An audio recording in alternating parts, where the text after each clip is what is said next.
SuperTalk Mississippi Media production. Join the growing crowd at Mid-Delta Online Auction. Download their app by searching Mid-Delta Auction to bid on tractors, trailers, heavy equipment, golf carts, and more. Download the app today or call Will Jeffcoat at 662-299-2414 for more details for the first Tuesday of every month auction in Greenwood. Oh, yeah. Good morning, Mississippi. Everything gonna be all right this morning. Mornings with Richard Cross. Oh, yeah. Here on SuperTalk Mississippi. Woo!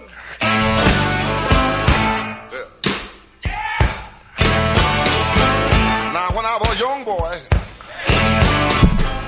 at the age of 5, my mother said I was gonna be the greatest man alive. But now I'm a man, way past 21. I want you to believe me, baby. Good morning, and welcome in to Mornings with Richard Cross on SuperTalk Mississippi, streaming at supertalk.fm, SuperTalk TV, and, of course, on your local SuperTalk Mississippi radio station. Thank you for being with us. Thank you for joining us. Thanks for making us part of your routine. Glad to have you along for the ride this morning. We welcome you to the conversation on the C Spire text line, 601-879-4395. Don't forget about the One Plan from C Spire. It is here, and it is real, and it is spectacular. Fiber home internet and wireless, only $99 a month for new and current C Spire customers. One plan, one price, one experience, zero compromise. Get started now at cspire.com/oneplan. C Spire, customer inspired. Mornings is presented by Community Bank, online at communitybank.net. Community Bank, rooted in our community. Alongside Will East, I'm Richard Cross. Thank you for joining us. Will, good morning to you. Good morning. Bright-eyed and bushy-tailed today? Every morning. There Richard. you go. Every morning. Yeah, I hear you. Nice shirt choice today. Get the matching blues. We're good? Yeah. Was it yesterday? No, it wasn't yesterday. It was Monday. I wore a white shirt, the white genteel with the SuperTalk logo, as did every other male in the company, apparently. Oh, really? Yes, we look like we all matched. White shirt day. White shirt day. Probably not a bad day to have on a kind of a lightweight golf shirt. It is warming back up. We got Sunday, Monday, Saturday night, Sunday, Monday. It was kind of nice out. Yeah. And it's back. Hey, look, this time of year, you enjoy it when you can get it. You say thank you, and you know that it won't last forever. 90 degrees today in Booneville for a high temperature. 71 tonight for the overnight low. Mostly sunny, calm winds, and little to no chance of rain. 95 today in Indianola with a heat index that's at 99 degrees. 72 overnight low. Some patchy fog early this morning, so be careful on that front. Then it's going to be sunny. Light winds and dry conditions. In lovely Bay Springs, Mississippi, 95 degrees today, 78 the overnight low. You're barely going to get out of the 80s with it dark tonight in Bay St. Louis. Just a slight chance of a shower or a thunderstorm this afternoon, about 20% chance with south winds, mostly clear overnight. It's going to be hot, and it's going to kind of be that way all over the state. Bay St. Louis, not quite as warm as Bay Springs. And you got a better chance of rain on the coast than anywhere else today. So that's what it looks like. Neil Armstrong was born on this day in 1930. One small step for man, one giant leap for mankind. He was an astronaut. He was an aeronautical engineer. naval aviator, commander of Apollo 11. He was the first to walk on the moon, July 20th, 1969. And he brought his golf clubs with him, which is pretty cool if you're a golfer. You know, actually, the quote is, "That's one small step for a man." The A was lost in transmission. A not being in there almost makes it better, though, doesn't it? It does. That's why he intentionally put, "That's one small step for a man, one giant leap for mankind." But the A apparently got lost. I don't know how they know that, but I've read that somewhere. That's one small step for... But I understand how maybe one syllable got lost in translation. It's only on the moon, you know. Yeah. Little ways away.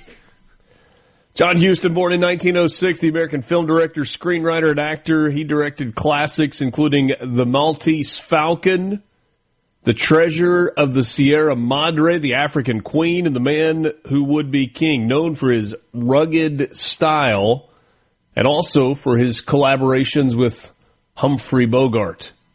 I haven't seen any of those movies. No, but I've heard of them. That's how we know they're good. We've heard of them.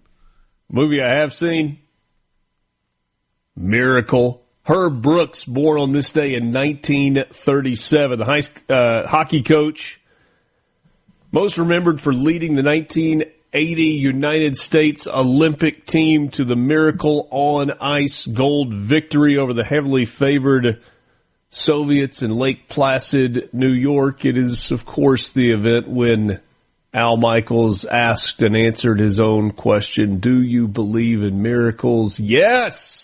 But that was not the gold medal game. No, it was not. It was not. That's another thing that most people forget. Yeah. Because as good as the story is, it would have been, even as good as it would have been less good. Yeah. Had they not gone on to win the gold medal. Hayes Jones, born in 1938, track and field athlete from, as this reads, Starksville, Mississippi. I think there's an extra S in there. There was one that was lost in translation.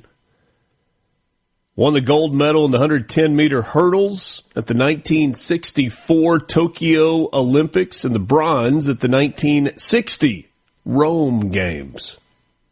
Hayes Jones from Starkville. Maureen McCormick, born in 1956, the actress known for playing Marsha Brady on the Brady Bunch. Sure, Jan. Numerous television shows, films, reality programs along the way. Marsha Brady. Patrick Ewing, what a large man. Star center for the New York Knicks. Played with them from 1985 through 2000, 11 times named an NBA All-Star. He was an Olympic gold medalist with the Dream Team in 1992. Later coached, though not very well, at Georgetown University, a Hall of Famer in the a Jamaica-American Basketball Hall of Famer. Man, he was a dude. I never loved Patrick Ewing. I didn't really like the Knicks that much growing up. Yeah. But he could play.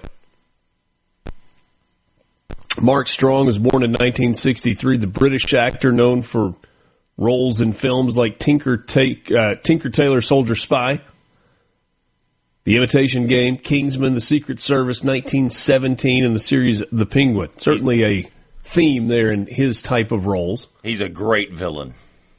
Mm-hmm. And James Gunn. You're going to like this one. He was born in 1966, the filmmaker and screenwriter.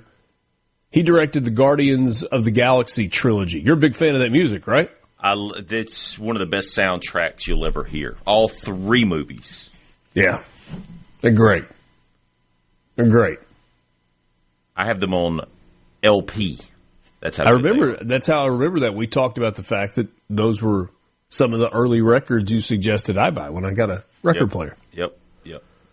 Yeah. He also directed the new Supergirl movie, which did not fare well at the box office. At least he's got Guardians of the Galaxy to fall back on. Well, he's getting those residuals, I would guess. That's right. It was on this day in 1583 when English explorer Sir Humphrey Gilbert claimed Newfoundland for the English crown, establishing what is considered the first English colony in North America and marking an early step in the creation of the British Empire. In 1861, the United States government really overstepped. They imposed the first federal income tax under the Revenue Act of 1861. It was signed by President Abraham Lincoln to help fund the Civil War. The tax was set at 3% on incomes over $800, and it was later repealed. How did they collect that back then? It's a good question. That is a good question. The honor system? I guess so. Mornings with Richard Cross, Super Talk Mississippi, just getting started with you. Thanks for being with us on this Wednesday, August 5th.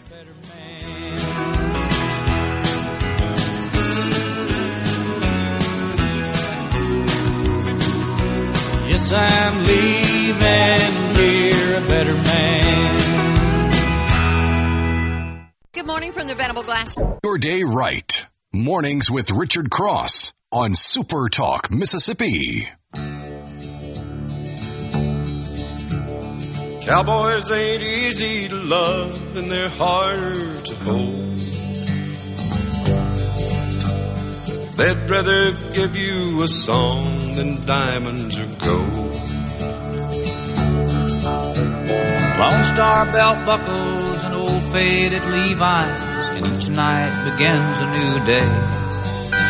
If you don't understand him, he don't die young. He'll probably just ride away.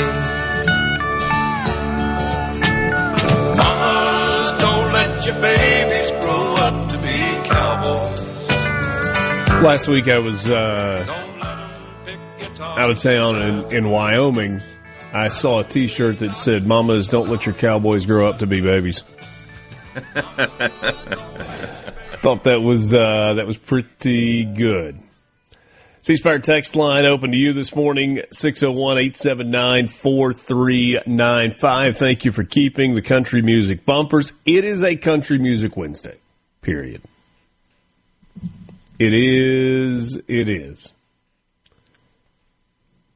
James in Oxford, on the moon.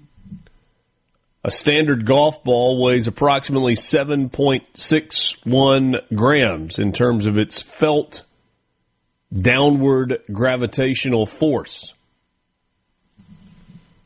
So as it pertains to the lunar golf event, James sends us some information. Says there are 2 golf balls on the moon. Astronaut Alan Shepard left them there during the Apollo 14 mission on February 6th, 1971. My apologies. Trying to give Neil Armstrong credit for something that he didn't do. Shepard smuggled a 6-iron and 2 golf balls in his spacesuit. He attached the head to a tool used for picking up rocks. He had to swing one-handed because his suit was a little cumbersome, and joked that the second ball went miles and miles, but modern photo analysis showed that it traveled only about 40 yards. Well, never let facts get in the way of a good story, right? Correct. And that's certainly a good story.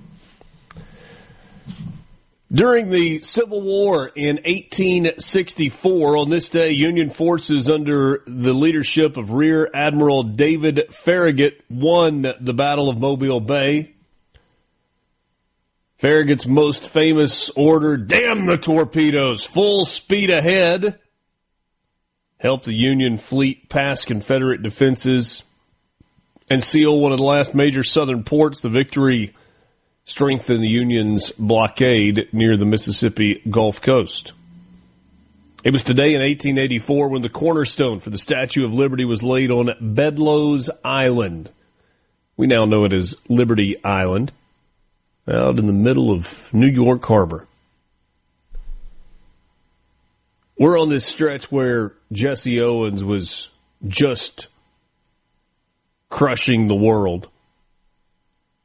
At the Berlin Olympics on this day in 1936, track star Jesse Owens won the gold medal in the 200-meter dash in a world record time of 20.7 seconds. It was his third of 4 gold medals at the game. Hitler was sleeping less and less at night.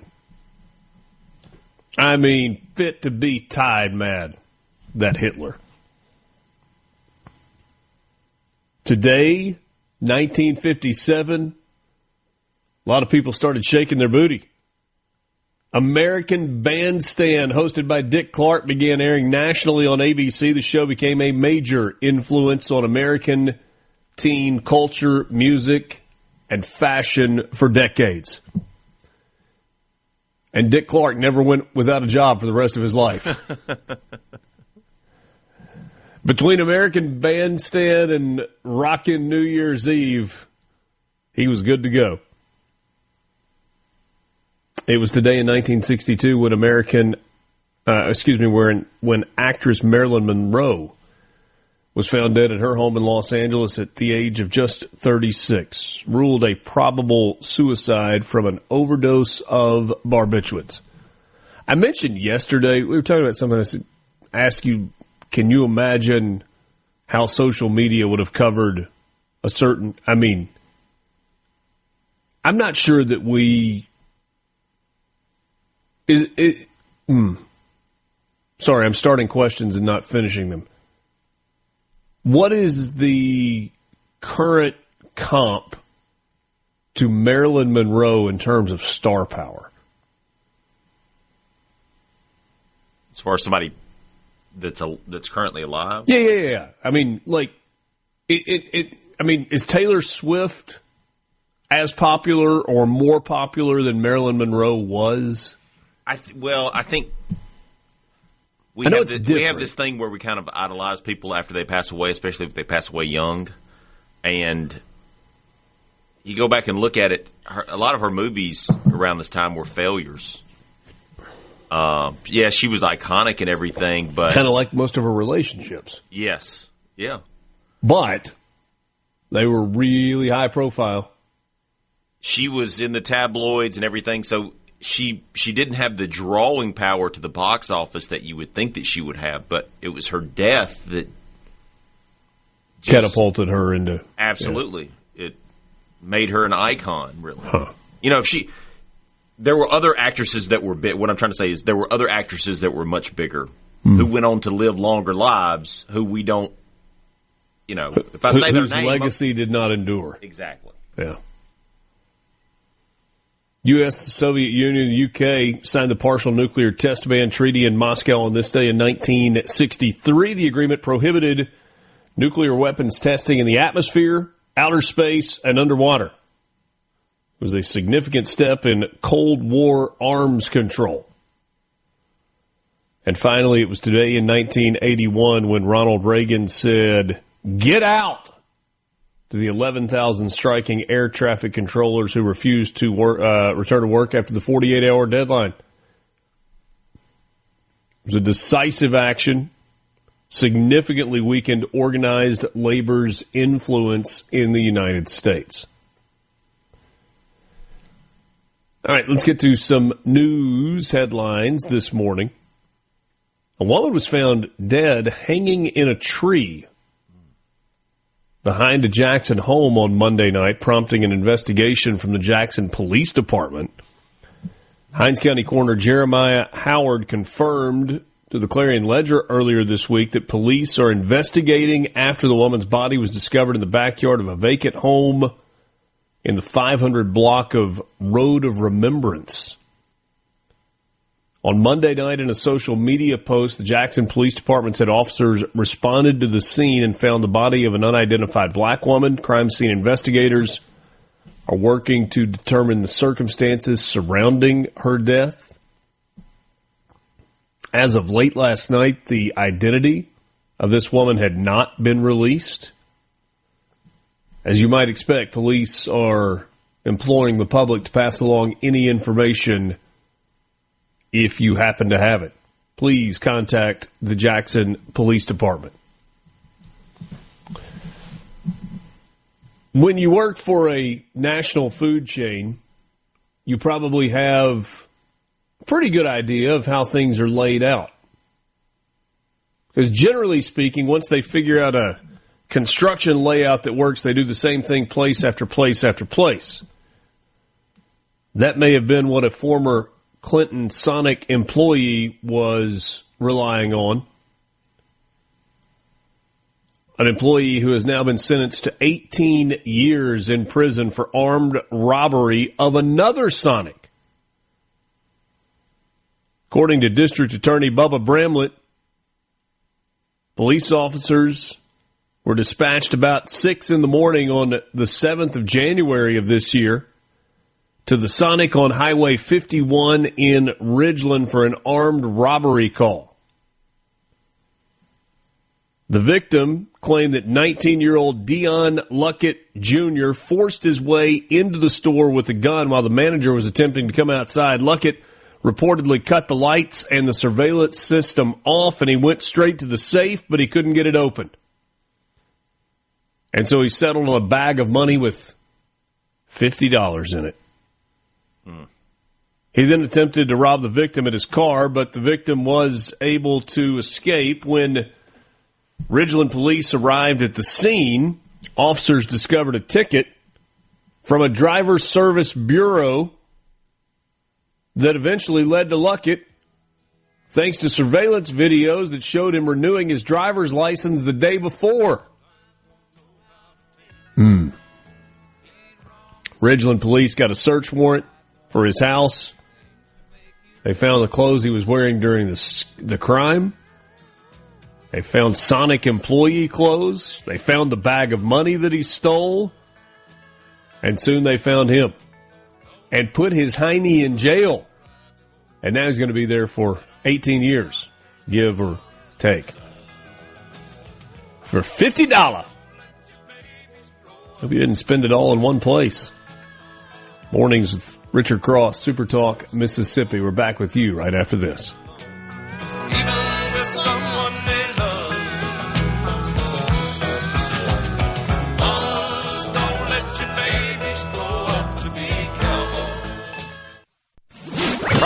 Good morning, everybody. Time to wake up. Time to shine! Start your day right. Mornings with Richard Cross on SuperTalk Mississippi.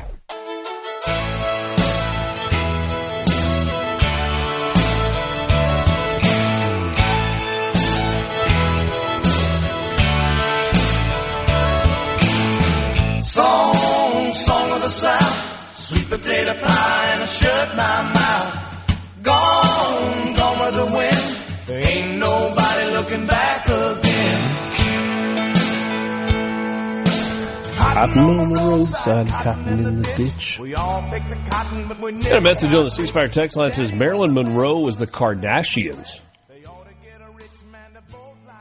Yeah, Interesting comp. kind of see that. Yeah. Yeah. Had a T-shirt as a kid in the 80s that says, "Mamas, don't let your babies grow up to be bulldogs." It's from Lynn in Oxford. Said it was of a rebel kicking a bulldog at the time. Amanda in Pike County, she's buying into the conspiracy theory that it was Frank Sinatra that had Marilyn Monroe offed. A lot of people say JFK because Marilyn Monroe supposedly had although there's no evidence of it. I mean, who was more powerful, the president or the chairman of the board? In 1962, the president. We sure? I And he wasn't just any president. He was a Kennedy. Yeah. But We're talking Mr. Sinatra. I don't think Frank would do that. No. I'm not saying that he would or wouldn't do that to Marilyn Monroe. I'm just talking about in terms of sheer power. Oh, yeah. He was incredibly powerful. It was still the president. What are we talking about? Yeah. When the president's a Kennedy. But they've never... That's always been the rumor, but there's no evidence. In fact, there's only like one picture of them together. Packaging solutions provider DRC Industries is setting up shop in the Mississippi Golden Triangle with a $4 million investment. MDA announced yesterday that the company plans to create 50 new jobs in Lowndes County. They're currently headquartered in Kentucky. They provide custom packaging products, services, and solutions to a broad range of markets and industries. Every time I read a story like this, I am reminded there are a lot of ways to make money. Somebody makes packages and delivers the plastic sacks that go to the grocery store. Yep. Somebody manufactures all of those boxes that all of that stuff you order from Amazon comes in. Just the little things you're like, oh, really? Think about that. The tape. Somebody's manufacturing 3M that. kind of has made a lot of money on mundane office supplies. Yeah. It's not the product. It's the product in which the product is shipped. I mean, you think about it. Or how it's protected in the way that it gets to you.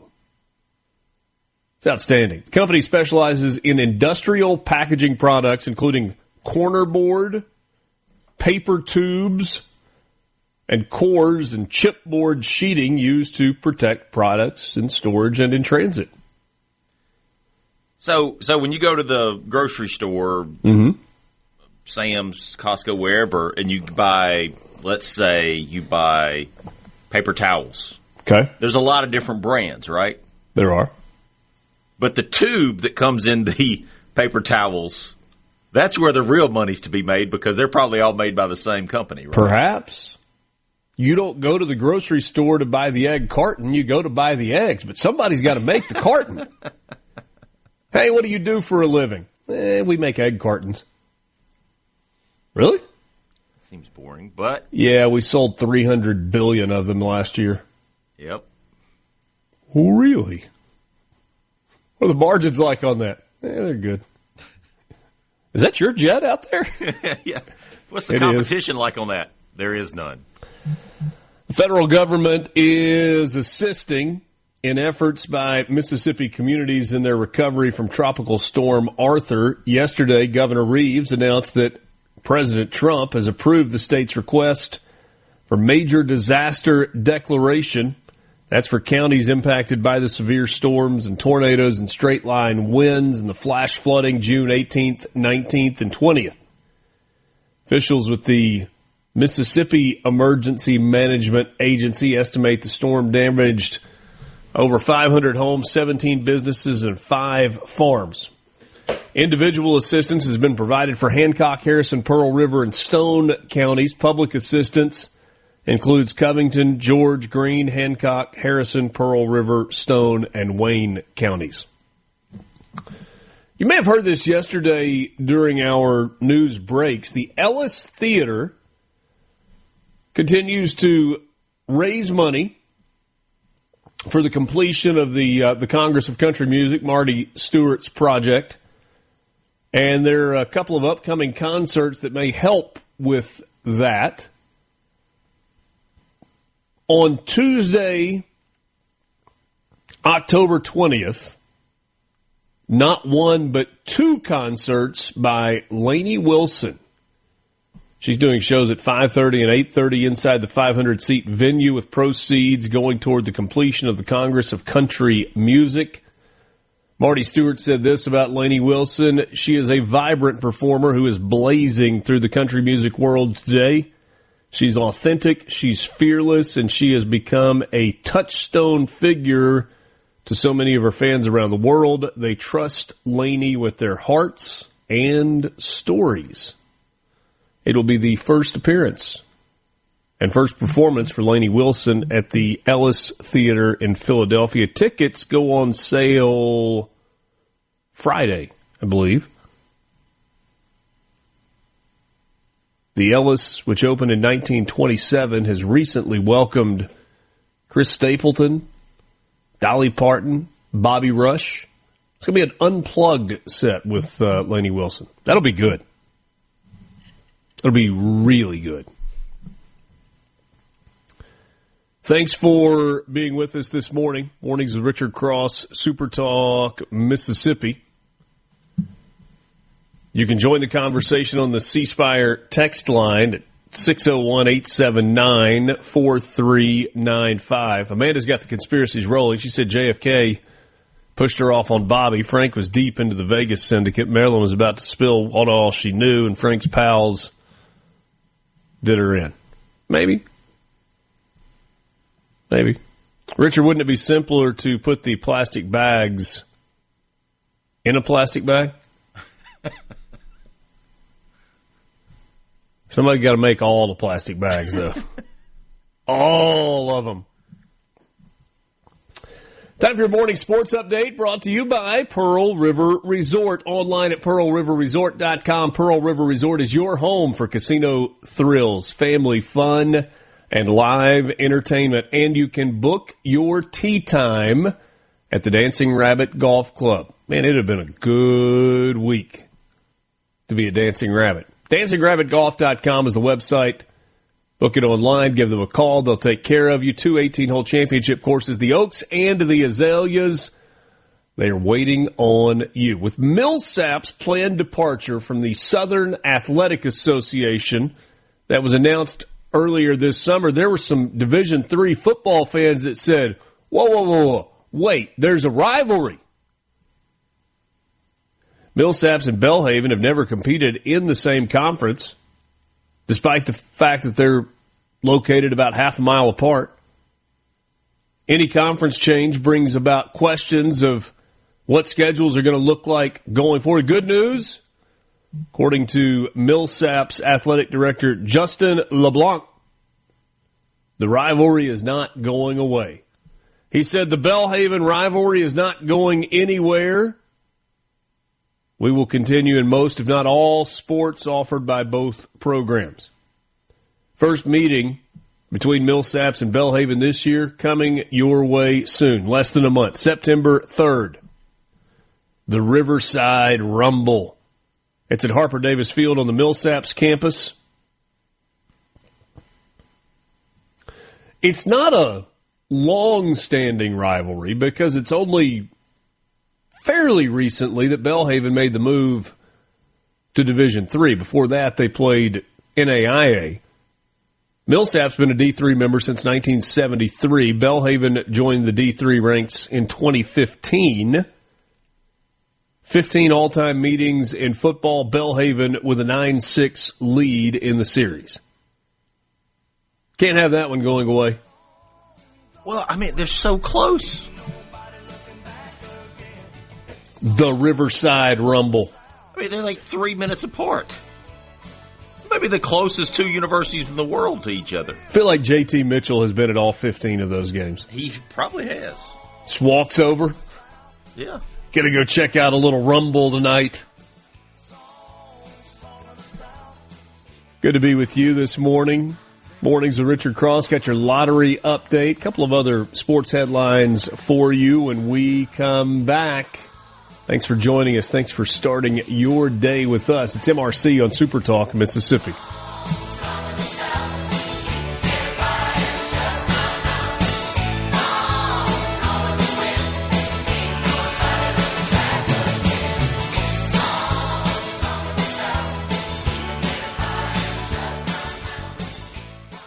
Good morning from the Venable.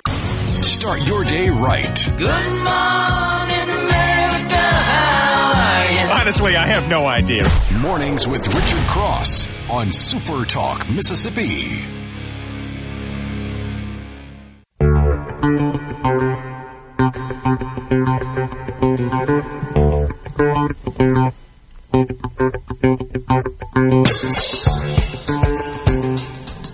You hear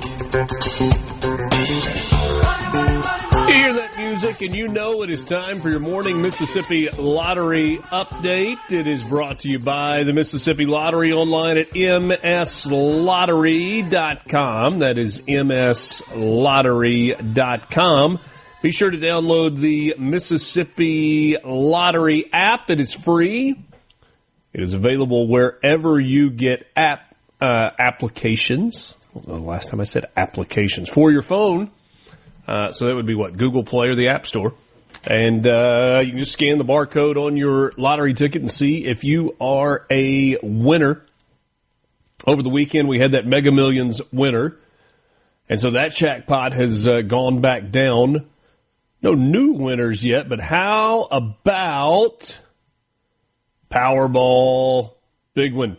Big one coming up tonight.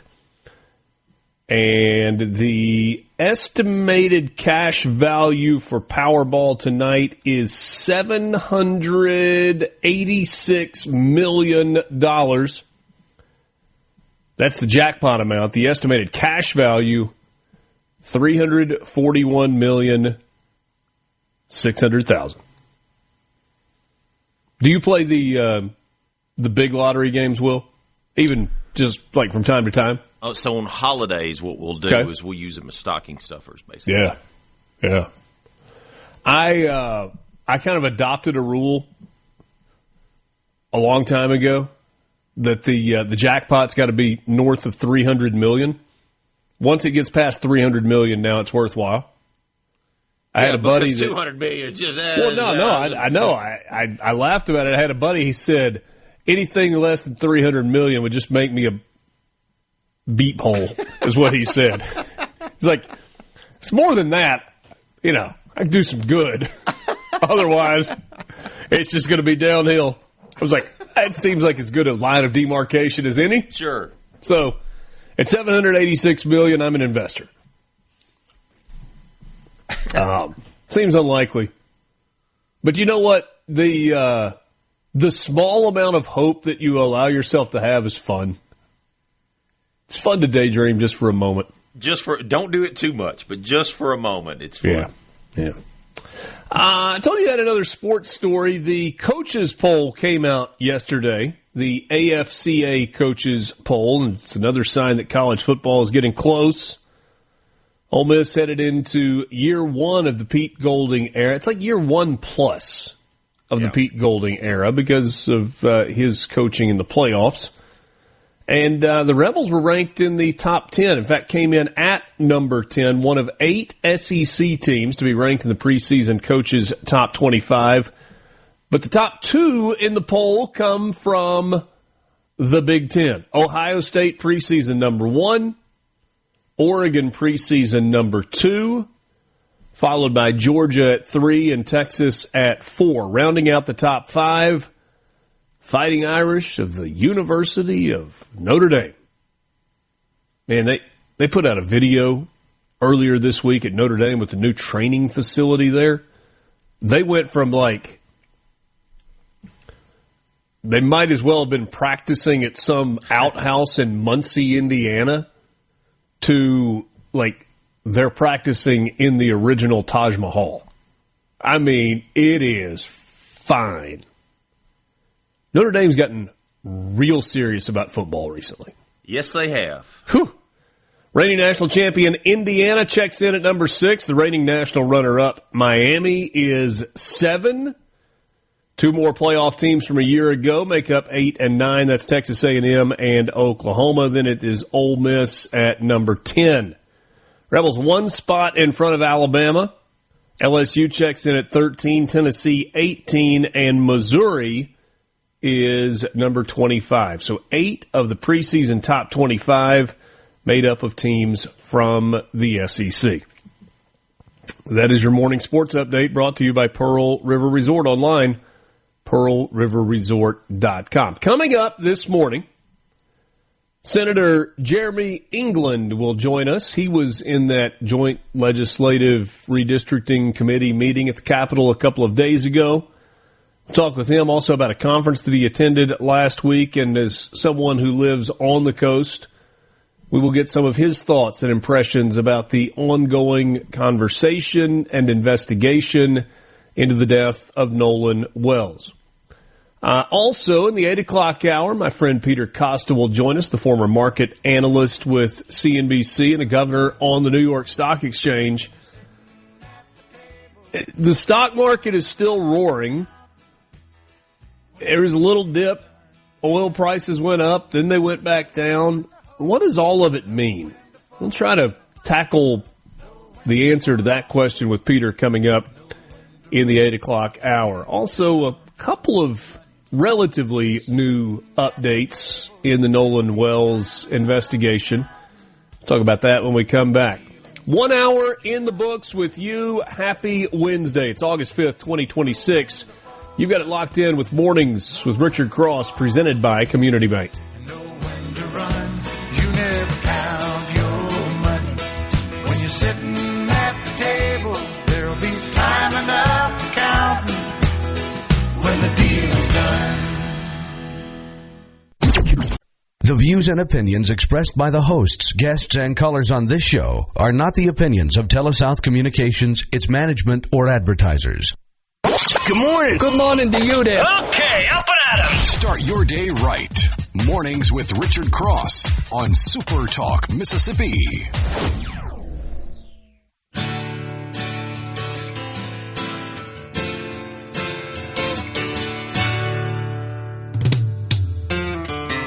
The preacher man says it's the end of time, and the Mississippi River, she's a going dry. The interest is up and the stock market's down, and you're only getting mugged if you go downtown. I live back in the woods, you see. Good to be with you on this Wednesday morning, August 5th, 2026. Mornings is presented by Community Bank. Ever notice how some places still know your name? At Community Bank, that's how banking works. We are a bank that knows community because we live here. At Community Bank, when you walk in, you're more than an account number. No matter what your banking needs are, you'll talk to real people who care about your needs, about your goals, about the things that you've got to figure out. Community Bank, a local bank built on relationships. Stop by your neighborhood location today or learn more at communitybank.net, rooted in our community. This hour of Mornings is brought to you by MWG Employer Services. Running a business is tough. It can be tough. And if you're struggling with HR, benefits, and payroll, you're not alone. That's where MWG Employer Services comes in. They can provide a full range of employer services plus a custom plan that fits you. Give them a call today, 601-206-7966, or go to MWGEmployerServices.com. Thanks for being with us this morning. If you have been a longtime listener, you know that you've heard me talk about this before. One of the coolest things I get to do. And the very first time we did it, I was like, what are we doing? So my wife, years ago, decided that on the first day of school, she was going to invite kids in the, like our kids' classes and their grades to swing by the house, grab a donut, some juice, and have like a little bitty quick prayer breakfast on the way to the first day of school. And so right now there are like 30 fourth graders in my front yard, Will. And everybody's excited on day one. You never know. One little girl came up to me and she said, "Hey, I just heard you talking about egg cartons." I was like, "You going to listen that closely at school today?" She's like, maybe. So fun way to start the day and start the school year. There's not like a universal start date for schools across Mississippi. We've got some kids that have already been back for a couple of weeks, some that aren't getting started for another week or so, and some that have day one today. So as you begin a new school year, both as kids and parents, we wish you the best. Hope it is a spectacular one. What do we have in the way of news or updates in the Nolan Wells investigation? As for the investigation itself, not a whole lot. We know that the autopsy that was performed by the state medical examiner, along with the toxicology report, has been turned over to the Jackson County District Attorney's Office. But as all news stories and news cycles go, a lot of people have moved on. There was the initial shock. There were the questions. There were the accusations. There was the implication of impropriety. There was the pushback on that. We had Ben Crump and Al Sharpton sweep in and then seemingly disappear, because that really is kind of how they operate, especially when the news is not exactly what they want it to be, or they no longer have headlines that are quite as salacious and give them the opportunity to continue their grift. Well, we do have this update from the story. A former teammate of Nolan Wells is fighting back against accusations that were made against him. And we have seen multiple arrests made in connection with alleged threats toward law enforcement and witnesses involving the death investigation of the former 18-year-old Nolan Wells. The family of Bart Edmiston, who is from Ocean Springs and is a punter on the University of Wyoming football team, and who was a high school teammate of Wells and seemingly a friend, has sent a cease and desist letter to New Orleans-based online influencer Kimbra Lee. The letter to Lee, who has hundreds of thousands of followers across platforms on Facebook and Instagram, demanded that she stop making statements linking Edmiston to the death of Wells as a suspect. His family has retained an attorney from here in Mississippi, the CEO of the website Magnolia Tribune, Russ Latino, as their legal counsel. The family alleges that Edmiston has received credible death threats after posts were made by Lee and others who called him a suspect in the death of Nolan Wells. In a social media post, Russ Latino added that a private investigator has been hired to track individuals involved in making defamatory remarks about Edmiston. Lee has denied any wrongdoing. The cease and desist letter is the beginning step of a defamation lawsuit that is, according to Russ Latino, being filed. If Lee does not make her post private, stop sharing personal details about Edmiston, and issue a public apology, then the family plans to follow through with the defamation suit. Latino said in the statement, Bart received a credible death threat yesterday because of some of the made-up speculation on this and other sites. The FBI, state, and local law enforcement have all been activated. We've hired a private investigator firm to identify and track individuals engaged in defamation against the Edmistons. So what role did Bart Edmiston play in this? Allegedly, he was the one that helped tow the boat of the boys who were at Horn Island. And there was an initial call for help because that boat, the one that Nolan Wells traveled to Horn Island on, was having mechanical issues and was taking on water. And the call to help was canceled when this young man, Bart Edmiston, with his boat, agreed to tow them back to the dock, to the launch area. Edmiston did not arrive at Horn Island with Wells's friend group, but was involved in the assistance of trying to get them back.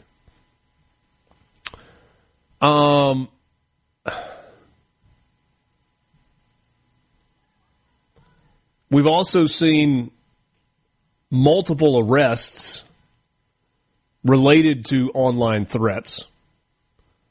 Michelle Edwards, an Ohio native, is charged with transmitting a threatening communication in interstate commerce in the U.S. District Court for the Southern District of Mississippi. What's fascinating to me is that we've got 3 arrests now. And we have a potential defamation suit, all for people well outside the state of Mississippi.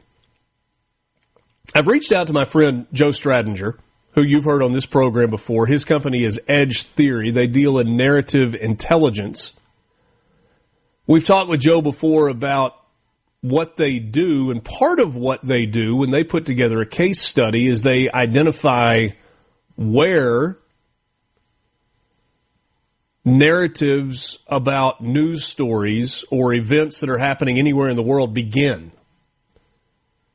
Joe, months ago, when he first came on with me, used as an example the Jackson water crisis. And he pointed out that a lot of the stories that were emanating about the Jackson water crisis that were trying to create division among Mississippians, regardless of how you felt about that particular situation, were coming from places like Beijing and Afghanistan and Moscow. And it's interesting to me that you have an arrest that's been made in California, one now that has been made in Ohio, this online influencer from New Orleans. It's not, at least primarily, right here in Mississippi, where much of the violent rhetoric is coming from, where much of the threats are coming from. Many of the threats are coming from.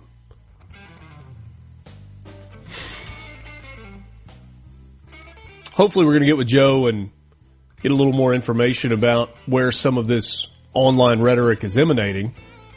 My suspicion is that much of it is not just outside the state of Mississippi, but well outside the state of Mississippi.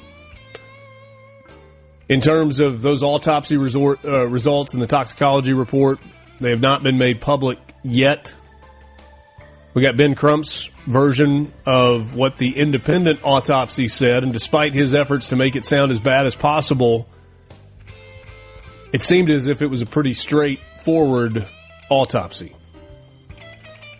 We'll try to keep you updated with any developing storylines in this investigation. From the Venable Glass. Wake up! Rise and shine! Start your day right. Mornings with Richard Cross. Nice early morning surprise. On SuperTalk Mississippi.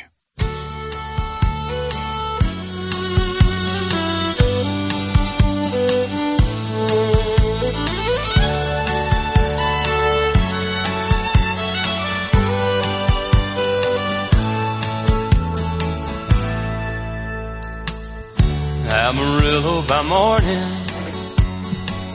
up from San Antonio. Good morning, and once again, welcome in. Mornings with Richard Cross on SuperTalk Mississippi, presented by Community Bank. Glad to welcome in this morning my friend, Senator Jeremy England. He represents District 51. He's chair of the Elections Committee, vice chair of Ports and Marine Resources. Jeremy, always good to visit with you. How are you, my friend? Yeah, hey, Richard, good morning. Doing great. And if I can have just a second, I want to tell my mama happy birthday. It's her birthday today, and she's listening in. Happy birthday, Mama. I love that. Do you want to sing to her? No, I don't think I'll sing to her. I think I'll do your audience a favor by that. But maybe I'll sing to her later. If she wants me to, I will. You've got the little baby cowbells over your left shoulder. Do you want to, ring a cowbell for her birthday as a tribute to her, or... I tell you what. Yeah, you know what? That's really not necessary. That was more just a talking point than actually wanting you to do that. But well, look, now I'll be famous for ringing a cowbell for Richard Cross. So that's the thing. There you go. I've got one over my right shoulder that was a gift as well. Hey, always a pleasure to be with you. We were talking a little bit before the break about the Nolan Wells investigation. As is frequently the case when a big story kind of grabs our attention, after a little while, everybody tends to kind of move on. We got a message, though, just a second ago, said was in Ocean Springs over the weekend, and everywhere I went, restaurants, coffee shops, just milling about, people locally were still talking about this. What's your experience on the coast in terms of the conversation around this investigation and this case at this point? Yeah, so obviously this was a local tragedy that immediately, a lot of people went out looking after the 4th of July for Nolan Wells, who we all learned was missing. We all have friends in common with the parents. So there's still that tragedy level that we're still hurt that we lost a member of our community. But of course, this outside noise that has kind of made it into something that I don't think it is, or that it certainly doesn't need to be, is very concerning for our community because, look, we're a very diverse community down here in Jackson County. We get along. We understand that our DA and our sheriff are great people. They're going to do their investigation as they should, and we have confidence in them. So most of this stuff that we're hearing, that there was some nefarious activity, that'll come out. That's getting investigated. And Richard, look, I think you know this. There are so many people that are just sending reports in of things that they see on social media or whatever. If there was any reason to make an arrest for the death of Nolan Wells, it would have happened by now. And if that comes up at any point in time during the investigation, it'll happen. Otherwise, we'll see this go to the grand jury and let the grand jury make that decision. And I think that's good. As you mentioned, it's kind of died down a little bit, which is also very good because we want to let that process work out. One of the things that to me was most sad, obviously the loss of life is at the top of that list. So tragic to see a young man in the still kind of the dawn of his life with everything in front of him that is no longer with us, and that's the lead for this story. But I thought it was really disappointing the way that law enforcement was vilified. By all accounts, there were half a dozen, maybe more, law enforcement agencies that were involved immediately. And because of the reputation that some bad law enforcement entities have gotten, it's like everybody gets painted into the same picture as, oh, they're incompetent, oh, they don't know what they're doing. And it just doesn't feel like, based on all the information we've got, that has been the case at all. You've had the Jackson County Sheriff's Department leading the way. They've worked in conjunction with MBI and with the FBI and with other law enforcement agencies along the coast and volunteer organizations. It feels like they've done everything they can to investigate this with as much depth and detail as possible. Am I missing anything there? No, Rich, I think you're exactly right. Look, right whenever we found out that Nolan Wells was missing, the sheriff set up a mobile station right there at a marina in Ocean Springs when his body was recovered and brought in. And look, it was recovered very quickly, and I think that's a great thing. I was so worried that these parents weren't going to get even that kind of closure on this, and so of course the sheriff looked over the body and said, look, I don't see anything that's, suggests any foul play here. And he's been attacked for that, but that's a perfectly reasonable thing to say, especially with everybody trying to turn this into a big issue. And look, one thing I keep in mind, Richard, the islands are a dangerous place. If you get out there and you get in the wrong current and you're in the water, it's very easy for a great swimmer to drown out there. And I think we all really hope that happens, and I think that's what happened, because otherwise you've got like a Hollywood villain level group of high school kids here in Ocean Springs that are doing all of this perfect cover up that's just a Nancy Grace novel waiting to happen. And I just don't think that's the case.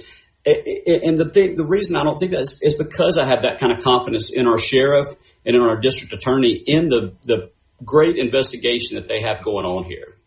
Where does this go moving forward? So I hope cooler heads prevail. Of course, we've seen what happens in other states whenever an event happens and people attack the law enforcement, and then you have riots and things like that. What I'm telling people, Richard, is look, we can break that mold here in Mississippi. We don't have to do that. We can look at this for the facts that it is. We can have confidence in the people that we elect to do the jobs that they do. We can ignore the outside noise and understand that we all live in this great community together. And come together after that, allow this family to mourn. We can mourn with them for the loss of their son. I mean, that's every parent's nightmare. Let them go through that, but then come out of this and not think that what we see in Ferguson, Missouri and in Baltimore, that's the norm. We can break that. We don't have to do it. And I would ask people to listen to what I say when I say that, and let's not go down that path. Jeremy, Would there have been an opportunity for the Wells family to use local legal representation if they had wanted to, as opposed to the lightning rod that is Ben Crump and Al Sharpton coming in seemingly more interested in a press conference than any real answers? Because I don't blame the family at all for getting legal representation in this case. You want to know what happened, you want answers, and you want the truth. Is there a local law firm or multiple local law firms that you think would have been willing to work with the family beyond a national, air quotes, civil rights attorney coming in? Oh yes, absolutely. And look, we have a great legal community here on the coast. We have a great legal community here in Mississippi. But from what I understand, Richard, either Ben Crump's office or somebody from his family reached out to Nolan Wells' mom and recommended him, and she was going through this immediate grieving process. I mean, because they reached out pretty quick to her to grab a hold of this and do that. And I think she saw that as, okay, hey, this is my opportunity to get in.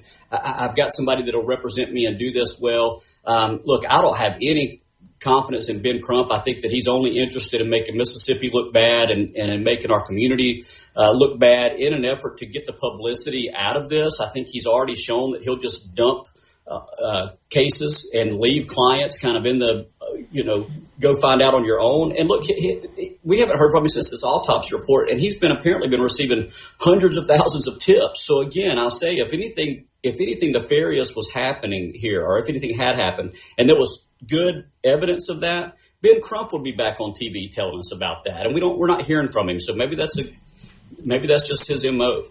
Do you anticipate that we are going to see or be able to read the autopsy report that was performed by the state medical examiner? We know that has now been turned over to the Jackson County grand jury. They will review that and see if there is anything that needs to happen on the legal front going forward. Do you anticipate that ever is going to become part of the public domain? So that will depend on how this filing goes. Look, back in 2021, we passed a bill in the legislature that made these autopsy reports confidential. So that's a very recent thing. That was whenever there was a murder-suicide investigation going on in Meridian. I think it was a hot topic of a podcast. So we passed that bill. But look, the family can choose to release it, and those things can also be requested, and a court can order them to be released. And this may be one of those instances where that happens, just to show that, because one of the things you can ask them for, Richard, is to make sure that you have public trust in the investigation and that things happen. So it could happen. It's my understanding the investigation or the autopsy report is complete. I have confidence that will be looked at. I have confidence that any material that they have will be turned over to this independent investigator. But these things take time. These aren't, Netflix series where you have 30 minutes at a time and you're trying to fit everything in. But that process is working. I would hope that if this shows that nothing happened, that it would be put out there by the DA or even by the family. Nolan Wells' family could say, look, we've had our chance to look at this. We've talked to the DA. We feel confident this happens. And I hope they get that kind of confidence in the truth out of this. Certainly so. And worth noting, the grand jury operates on a set schedule. It's not something where you snap your fingers and you have the convening of a grand jury. Jeremy England is my guest. This is Mornings with Richard Cross on SuperTalk Mississippi. From SuperTalk Mississippi. Ladies and gentlemen, here we go. Now back to Mornings with Richard Cross. Now that's entertainment.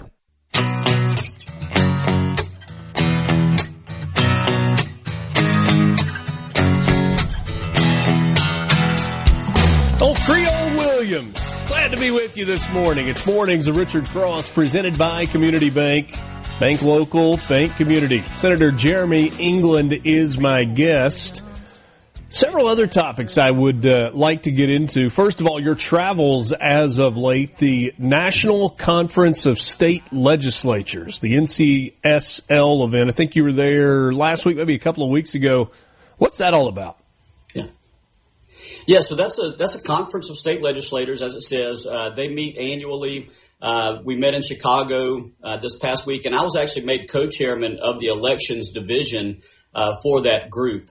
Now it's a bipartisan group, so it tends to be more of a moderate group, but I love being a part of it because I get to go hear what other states are doing when it comes to elections, election integrity, election security, how they attract and get people to volunteer to be poll workers, which I'll encourage all of your listeners, please, if you've never done that, go do that. We need that to happen. But it's a great opportunity to go do that, but you also get to network with other state legislators on other topics. And when you have another, conservative state like Tennessee or Alabama or Oklahoma, I've had a chance to make some very good friends out of those legislatures that I can now call and say, hey, I heard you guys did this. Tell me how that works. Tell me what doesn't work about it. And I love mentioning the laboratories of democracy, all the different states. And that helps me see what we can maybe bring to Mississippi and also share the great things we have. I tell you, they always ask me about our education improvements here in Mississippi. They're really excited about that. Well, and that's what I was going to ask you next. In terms of questions that you're fielding from legislators in other states, what are they curious about when it comes to Mississippi and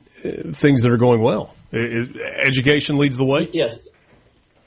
Education absolutely leads the way. It used to be a few years ago, you would walk in and say, oh, Mississippi legislator, okay, great, you got shoes on, and now it's turned into, oh my gosh, tell us about, this Mississippi miracle.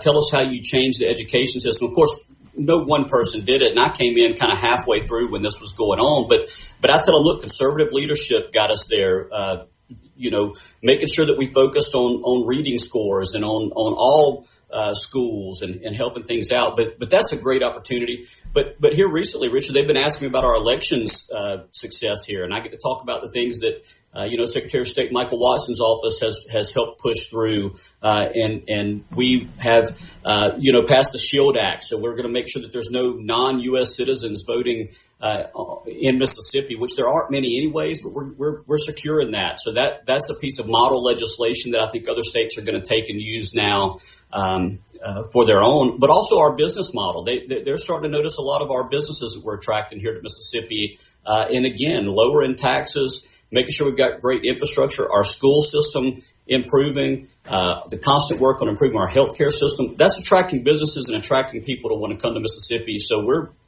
kind of some of the superstars now at these national conferences. That's a good feeling. Senator Jeremy England is my guest. I think there are a lot of people that would love unfettered access to the political rumor mill in the state of Mississippi. That doesn't exist. You have to kind of pull together bits and pieces and decide what's real. But legislators, elected officials are not different than anybody else. They talk amongst themselves. What reaction did you hear from yesterday's announcement that Attorney General Lynn Fitch is officially now a candidate for governor next year? Richard, I don't think any of us were surprised. We had kind of heard through the rumor mill that Attorney General Fitch was going to make that announcement at some point, and so when she did, it was kind of like, okay, here we go, and now we have, I think, three announced candidates in the governor's race. Andy Gibson, Philip Gunn, Lynn Fitch are the three that have announced. How many more do you anticipate making that official announcement? I think we could have at least two more. And look, as a Republican, I hope we don't get too many in there. We've got a great group of Republican leaders here in our state. I would love to, see them continue or move in other places. I don't want to see us all fighting over one spot. But look, the Democrats haven't even announced a candidate yet, so I have no idea what's going to come there. But it's 2027 is definitely going to be a very crazy political season for political nerds like me. I'm kind of excited about it. See what happens. As a guy that talks about this on a daily basis, I promise you I'm excited about it. I was having a conversation yesterday with someone. I said the next year is going to be just incredible because it's not just the governor's race. When you look at the down ballot races, when you talk about Republicans who have done well and are looking at higher office, you've got some pretty significant names from the legislature, both on the House and the Senate side, who appear as if they are going to be seeking higher office or statewide elected office as well. And a lot of those races are shaping up to also be really, really compelling.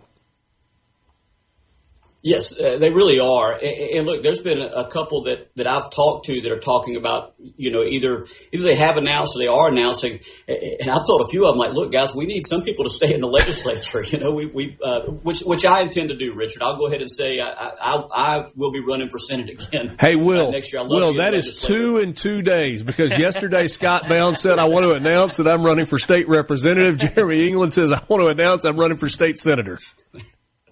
That's right. Look, we don't want to get involved in the rumor mill. We want to clear it up as quick as possible. And what better way to do it than on Mornings with Richard Cross? I appreciate that. Love that this is the place where people want to make announcements along the way. You're part of the Joint Legislative Redistricting Committee. I don't know that I have the official name of that committee right. First meeting was a couple of days ago at the Capitol. Scott Bounds was there. We talked with him yesterday. Did you learn anything 2 days ago that maybe you didn't already know going in? Not really learned anything new. It did confirm that I'm going to be a very busy person, as are my fellow members of that committee for the next 2 months, because we have several different listening sessions that we're going to take throughout the state. So we're going to be all the way from Gulfport to Senatobia and Tupelo to Natchez. I think we have 7 or 8 different places to go. It was basically an organizational meeting that we had, though, and it's important that we do that. And, Richard, I'll say right away, we don't even know if we're going to redistrict before next session. So obviously we have to have the governor call us in for a special session to do that. But the legislature wants to be ready. The lieutenant governor and the speaker said, let's go ahead and get these committees formed. Let's get moving. And this all, of course, stems from the Calais case, which said that racial gerrymandering is unconstitutional. And then in 2025, we had that court case that we had to redistrict to draw majority-minority districts in both the House and the Senate. So that Calais case went right in the face of that, said that was unconstitutional.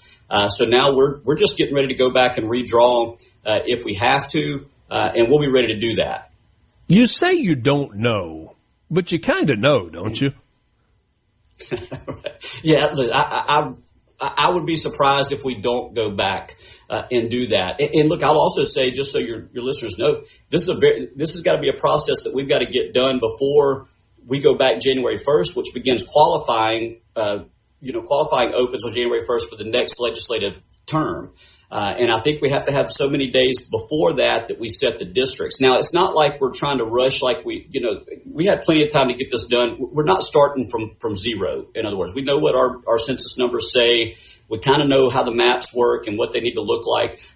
So this is going to be a quicker process this time around. But we already had maps in 2022 that most of the legislature voted for. They were bipartisan, overwhelmingly adopted, and we could go back to those potentially. And that's really interesting to me. There are a lot of people that have talked about readopting the 2022 maps, but the truth of the matter is those 2022 maps were drawn with some majority-minority districts under the old rules, under the old law, or under the old interpretation of the law prior to Calais versus Louisiana.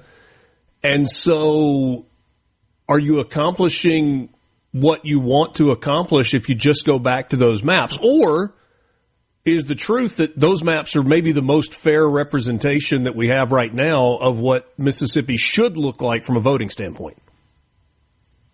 Yes, we definitely drew those under the old laws. And when we go back and look at those, though, and we take racial what we call BVAP, Black Voting Age Population. That was something we had to look at previously because you couldn't deviate from that from one redistricting session to another by very much. It's very small margins. But with that being gone, we could technically go back and look at these maps without that being mentioned. We could look at contiguous areas, communities of interest, populations, and end up with very, very similar maps and maybe even the same maps without that as part of the equation. I can't say that for sure, but again, it at least gives us a good starting point. What we do know is that these maps that the court required us to adopt in 2025 that required additional majority-minority districts is now unconstitutional. So if we could get back to that and at least use that as a good starting point, I think that we would be in a very good spot, and we could bring it in within the bounds that we have now under the Louisiana v. Calais Supreme Court case. You know, I've made jokes in the past about in-season and off-season, and, you know, what do you guys do in the off-season? It doesn't feel like there's a whole lot of an off-season. You may not be in the Capitol every day right now, but there's a lot going on for it to be the 5th of August. Senator Jeremy England, I thank you for your time. Thanks, Richard. It's an honor to serve. Glad to be with you. Good to be with you as well. Mornings with Richard Cross, presented by Community Bank. We're going to take a quick time out. We're back with you right after this. I start walking your way, you start walking mine. We meet in the middle, eat that old Georgia pie. We gain a lot of ground. From the Venable Glass. It's time to switch on. Mornings with Richard Cross on SuperTalk Mississippi. Yeah!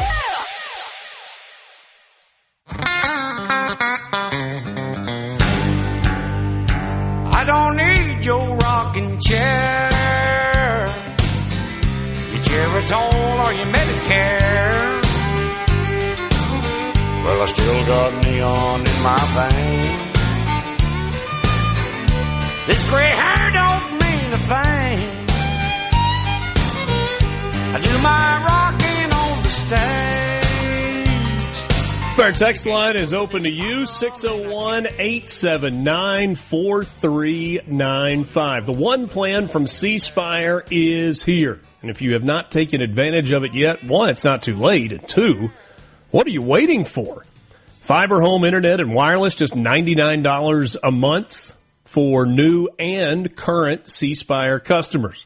One plan, one price, one experience, zero compromises. Learn more online at cspire.com/oneplan. C Spire, customer inspired. Will, do you feel like gambling this morning? Sure. All right. I will set the over-under at 2.5, 2.5. Number of additional mainstream. Okay. Because sometimes people throw their name in. You're like, wait, who? Like Richard from Oxford. Who is that? And you're like, hey, I want to run for governor. But in terms of legitimate, known political or business people that officially announced their candidacy for governor in the next 8 weeks. In the next 8 weeks. So we're sitting at August 5th. So by October 1st, over or under 2.5 more candidates for the Republican nomination for governor? Under. Under. So you think 2 additional? Yes. Or maybe you think 1 additional? Yeah. Okay. I think 3's too high. Of the mainstream. Right. Kind of so we have 3 currently. We have Andy Gibson, who was the first to make the announcement. Neshoba County Fair a year ago. Yep. With his famous, I'm literally throwing my hat into the ring, as he tossed his cowboy hat into the audience and said, hey, I'm a candidate for governor. Then Philip Gunn, the former Speaker of the House. Yesterday, Lynn Fitch, the Attorney General. And you think under 2.5 more. C-Spire text line. The Azalea says under. Announcing after Lynn is a blunder. Thomas says Shad White will try. I don't see Tommy Duff wasting money in this crowded of a field. And then there's the Delbert Hosemann question. By the way, the Lieutenant Governor will join us tomorrow morning. Oh. He has not been shy about answering, and I have not been shy about asking. He has said that he will make that decision in due time. I will ask him again tomorrow. Have you made your decision? If not, what is your timeline? What are you waiting for? We're now a year out from primary day. Less than a year. We get a message that says 2. This message says Gerard and Shad. I think I know who Gerard is.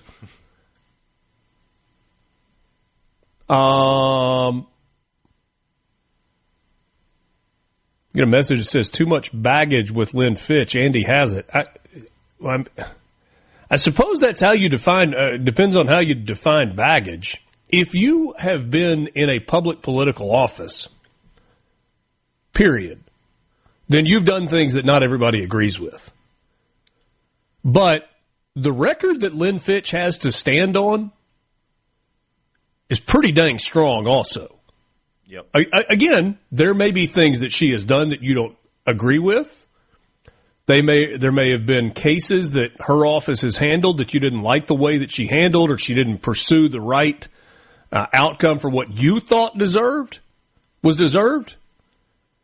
But whatever air quotes baggage that you're referring to, if there's a scale, you've seen that image of the scales of justice.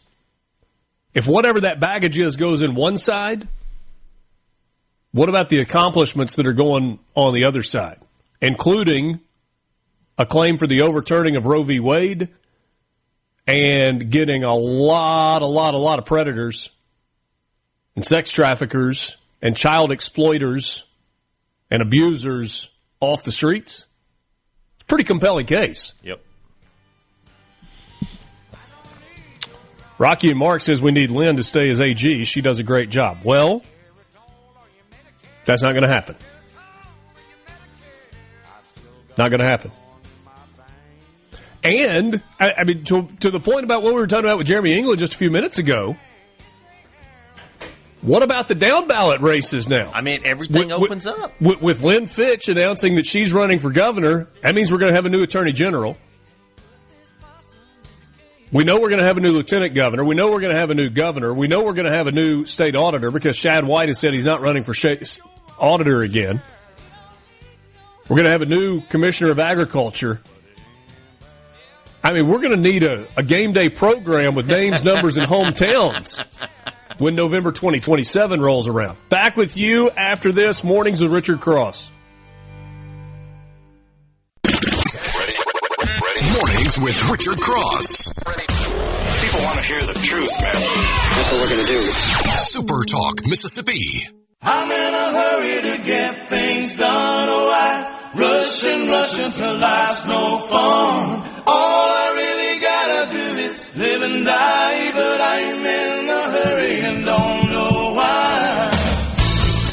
Mornings with Richard Cross, Super Talk Mississippi. A pleasure to be with you. Mornings is brought to you by Community Bank. When it comes to money, trust isn't automatic, it's earned. That's why Community Bank does things the old-fashioned way. When you come to us, we take the time to listen to you and discuss any questions you have. Whether you're saving, spending, or planning ahead, you'll find bankers who know the community because they're part of it. Community Bank, banking designed with you in mind. Visit us in person or online at communitybank.net. Pleased to welcome in my friend, Peter Costa, former governor at the New York Stock Exchange, market analyst on your television at CNBC, and all-around good guy. Peter, there is an old adage that the market always goes up. History tells us that it does. S&P's averaged roughly 10% a year through its life, though it is not a linear progression. It has some peaks and valleys. Is the market always going to go up? Because it is way up right now. Well, Richard. Hello, friend. Yeah, I mean, good morning, and good morning to everyone out there in Mississippi and Alabama. Ooh. You can tell it's getting close to football season. Peter's got the power T on his chest. He had a power T, baby. And I saw the rankings came out yesterday, and Ole Miss is, 11? And, that would be Tennessee 10. Is 10? Okay, well, that's good. Top 10. And what are they? They have like 38 teams in the playoffs now, so I think everybody will, Missouri will end up making it. But, maybe even Tennessee will. Oh, stop. Oh, God. Yeah, you kill me. Anyway, yes, the stock market will always go up. It'll never go down, and everyone will always make a ton of money. It's so boring that people actually believe that there's not some risk in the market right now, especially with the prices that you have. I'm a big PE ratio, price earnings ratio. I'm a huge fan of that. I think that gives you a good idea of when a company is overpriced. And if you start looking at the names that are up there, they're bordering on absurd price earnings ratios, absurd. So I do think that, at some point you'll have another pullback. To me, there's still the same problems when the market sold off and the tech stocks sold off 2 weeks ago. There's still the same problems. Is there going to be an oversupply? Is there going to be, are we being too exuberant about the money that's being spent on AI? It just goes on and on and on. And I've been crowing about this for months, that when are they going to really get the return that they're expecting on the amount of money they're investing? To me, that's the key point. I think that's what every investor should think of.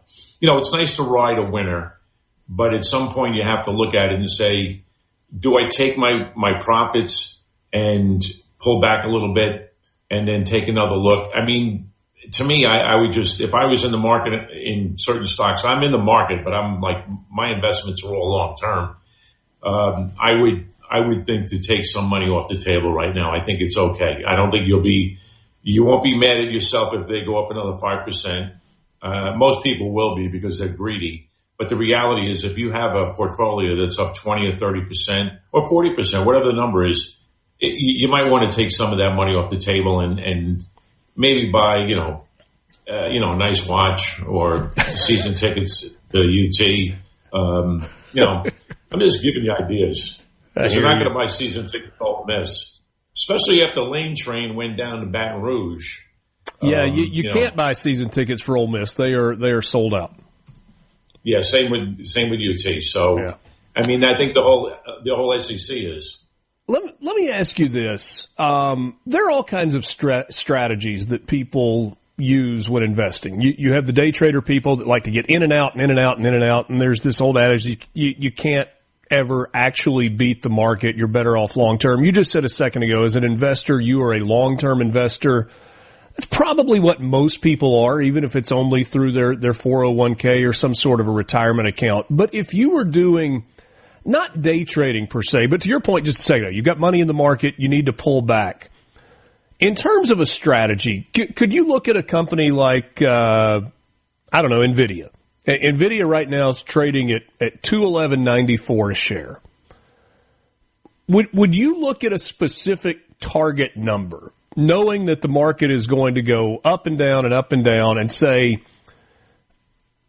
I'm going to wait and see if it falls to 190 or 195 or 200 or whatever the number is. And when it hits that point, say, boom.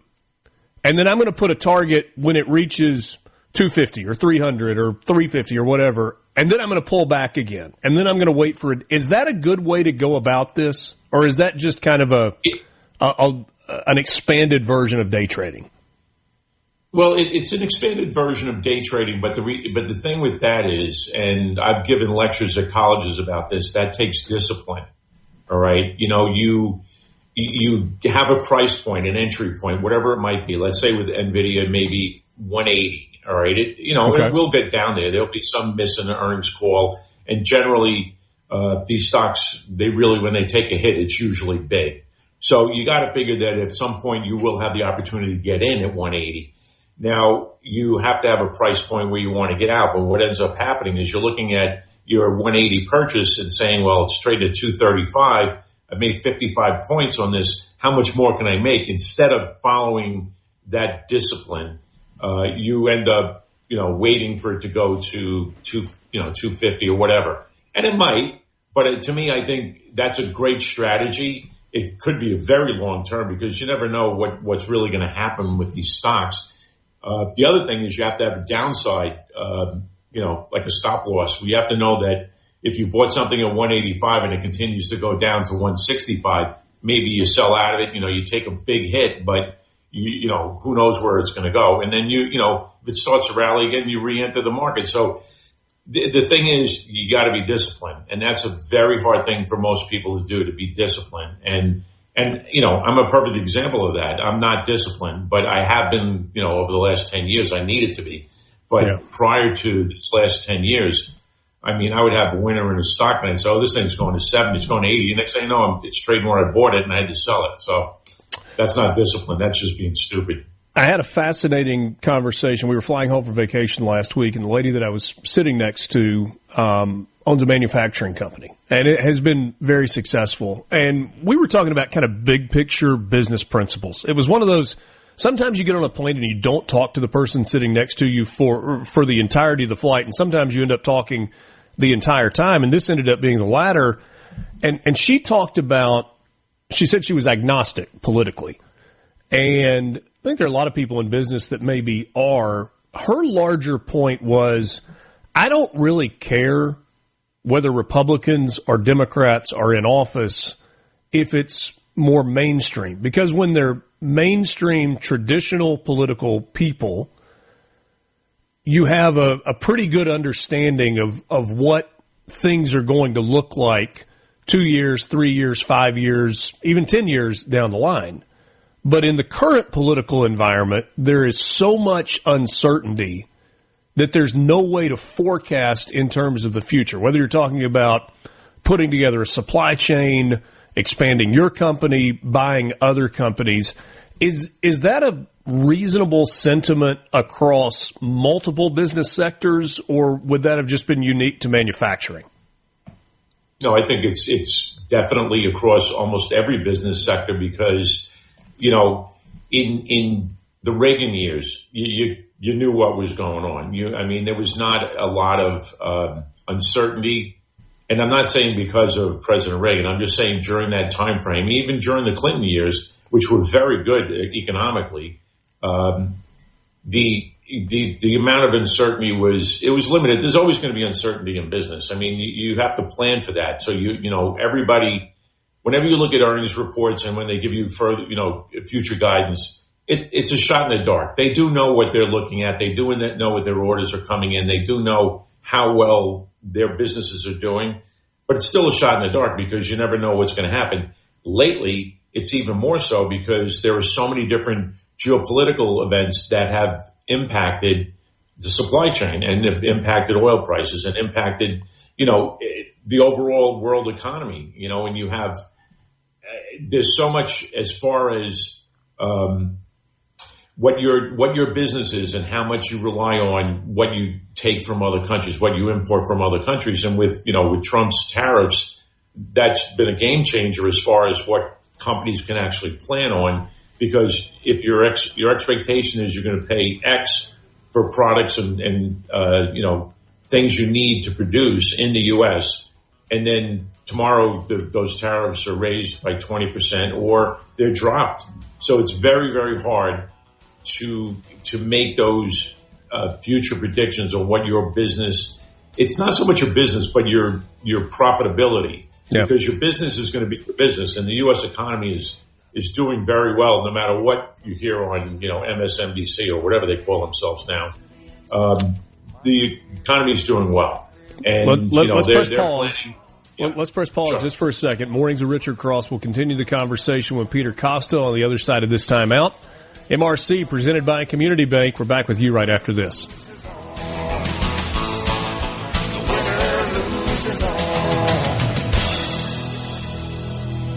From the Venable Glass. What are we going to do? Rise and shine with information and insight. Check it out. Mornings with Richard Cross. Super Talk Mississippi.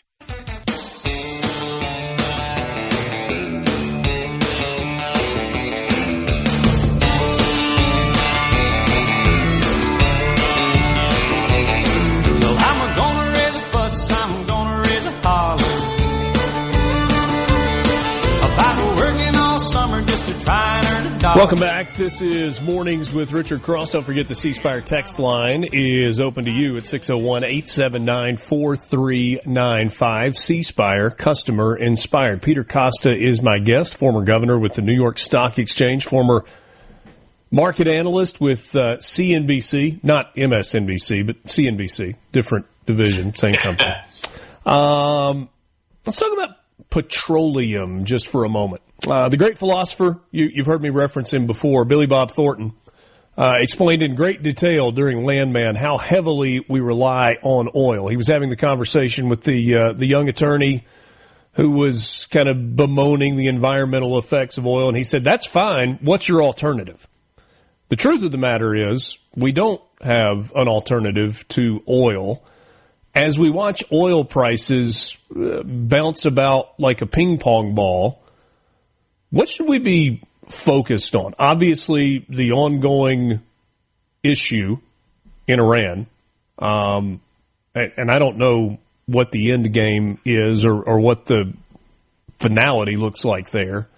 What are you concentrating on when you look at oil prices and the oil gas markets at a larger level? Well, one of the things I like to look at is the alternative means of supply. And with Venezuela, I mean, it's a shaky situation, but I do believe that they will start producing oil in a major way, probably within the next 6 months. I think they've already started to rebuild a lot of that industry and fairly quickly. I mean, I understand that it's still a political nightmare, but I think when Exxon and Chevron and all the major oil players start reinvesting money there, and it took $1 or $2 billion or $3 billion to get some of these plants started. Venezuela is the largest known petroleum reserve in the world. So I do think that once Venezuela starts kicking in, Nigeria is a huge supplier as well. I mean, there are other alternatives, and the U.S. is exporting oil. So I think that a lot of the needs are being met. Not all of them, because the price obviously still reflects that. But I think that as time goes on, the Straits of Hormuz become still important, but a little bit less important. And if they do end up building completing the pipeline across Saudi Arabia, which I think they're working on night and day, and the Saudis tend to get things done fairly quickly, that could really eliminate a lot of the pressure on the Straits, and also, resolving that situation where Iran and Oman, I think they're supposed to be now, they're trying to determine how much they're going to charge people for passing through the Straits. I mean, they're talking $2 million a ship. So if you think about that, that's $1, $1.50 a barrel added cost. So, wherever oil is, it's $1.50 too high, just considering that. But I think it's the alternative, not the alternative energy, because I think it's going to take – China's the only country that's been able to do it. But the U.S. and, a lot of the major industrial companies are going to have a very, very hard time converting to fully natural renewables. I think it's a very long road.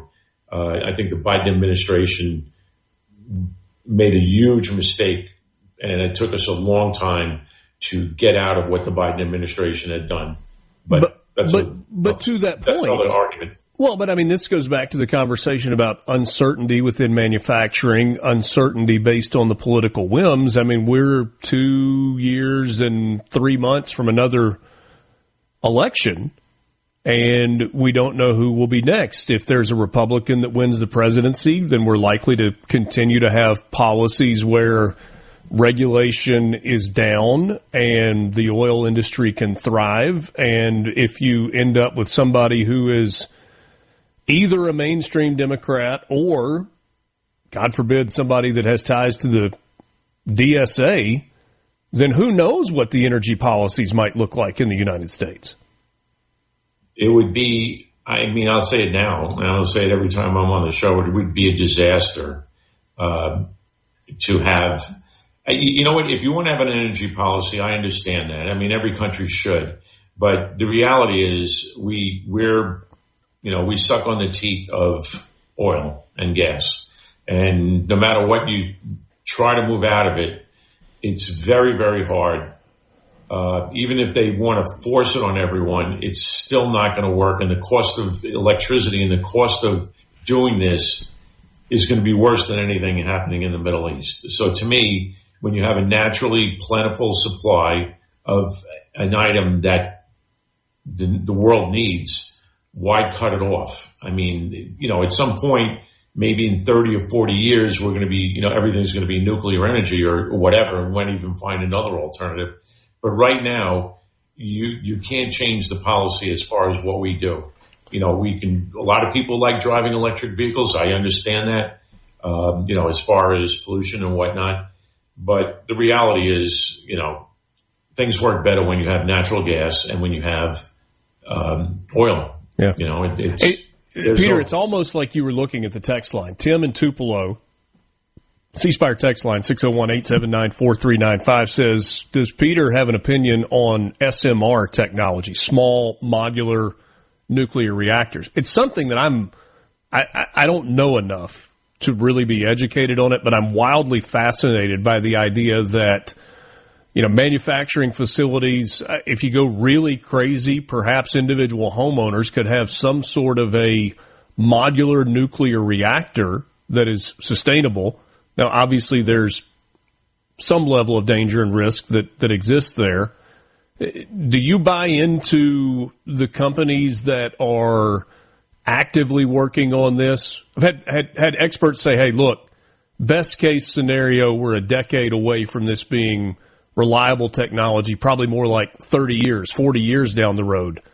Are you actively interested in companies that are exploring nuclear power options? Yes, I think that's a great option. One of the problems, though, with that, and it's a safety issue, obviously, but it's more about supply of the uranium and the fuel. We can just go to Iran for that. Yeah.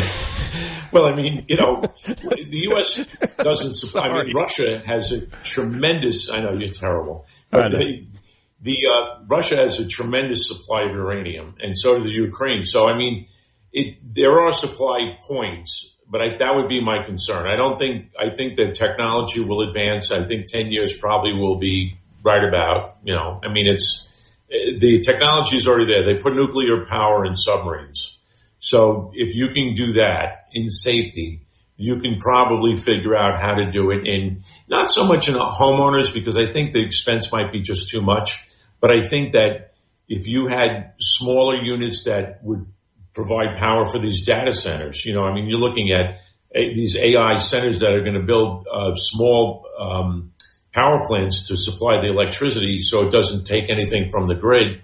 They're going to spend $1 billion or $1.5 billion in Louisiana building their own power station, which is going to be supplied with natural gas, which, obviously is a fossil fuel. So the whole thing with these tech guys and their whole, make everything fossil fuel free is a bunch of crap. But anyway, I think that they will. I think when big tech really realizes the advantages of having something like that, I think a lot of money will go into it, and I do think it's going to be a very viable source. I really do. All right, last thing. We got a minute until the break. You mentioned data centers just a second ago. They have, in some places, New York in particular, become faux pas.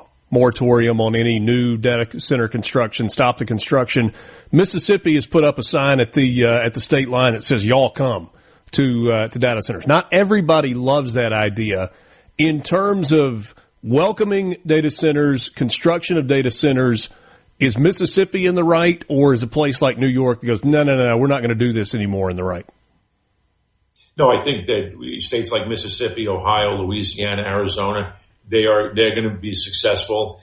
But at the end of the day, it's the construction jobs and it's the supplying of the equipment and items in those data centers that's going to be the money. Because after the centers are open and they're running, there's 200 people in there. And even if they're making $200,000 a year in Mississippi, which is great money, it's not all that much of an impact on the economy. It will impact the economy because they pay taxes, but a lot of states are foregoing those taxes. So to me, I don't have a problem with them. My only problem with them is not the electricity, it's the water. And I think that a lot of those data centers are trying to use recycled water and not impact the local water. But I do think that's a major issue. I think it's a major issue in this country. Golf courses use more water than data centers do. Yeah, no, I know. But, it's... Yeah.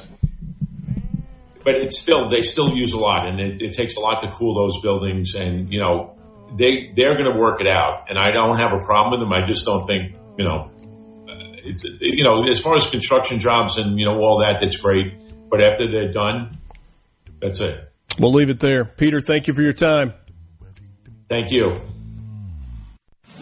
Hey, how's it going, man? The news you need. Every 10, 15 minutes, there's something. The talk you love. They really talk about the things that matter. I'm into all that stuff. Mornings with Richard Cross. Super Talk Mississippi.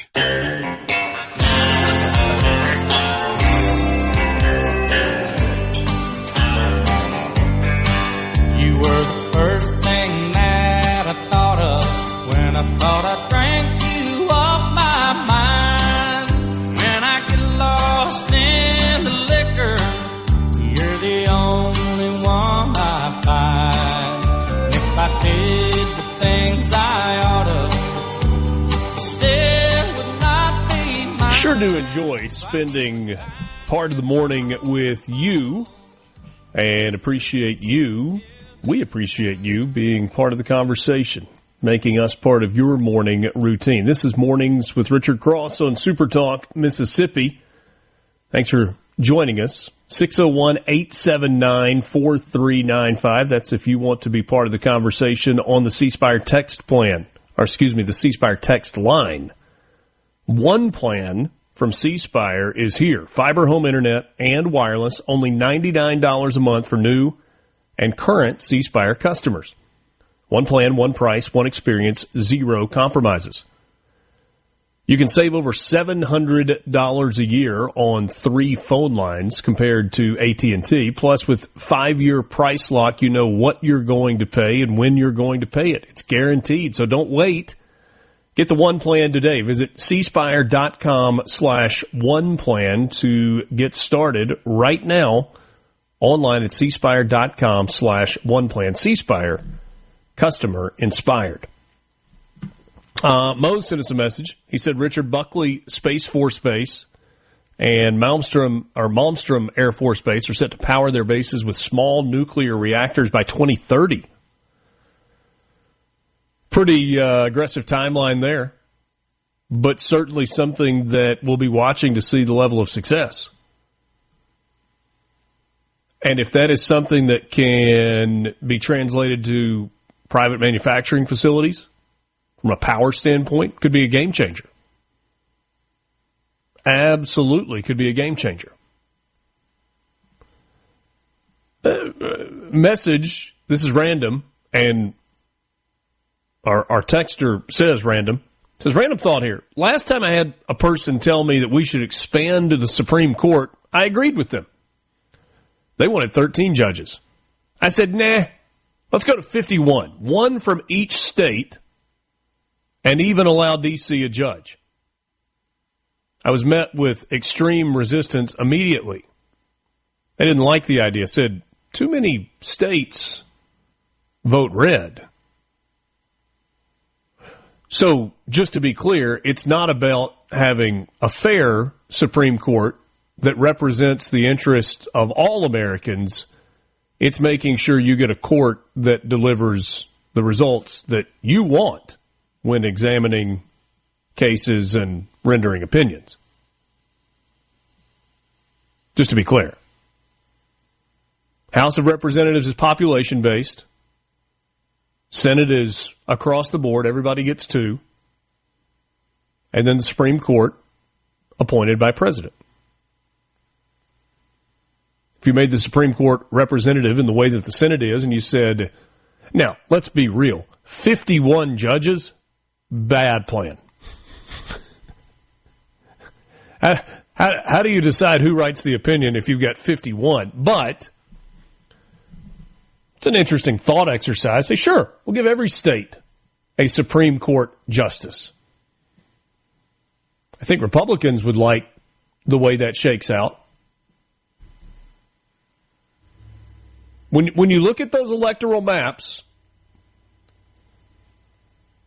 following a presidential election day, you note that basically everything from the east coast of California to the northeast corridor is red.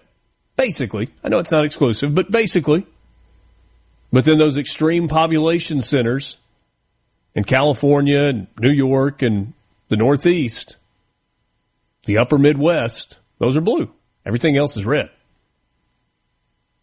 You can do a fun exercise and take those electoral maps and go actually count the states.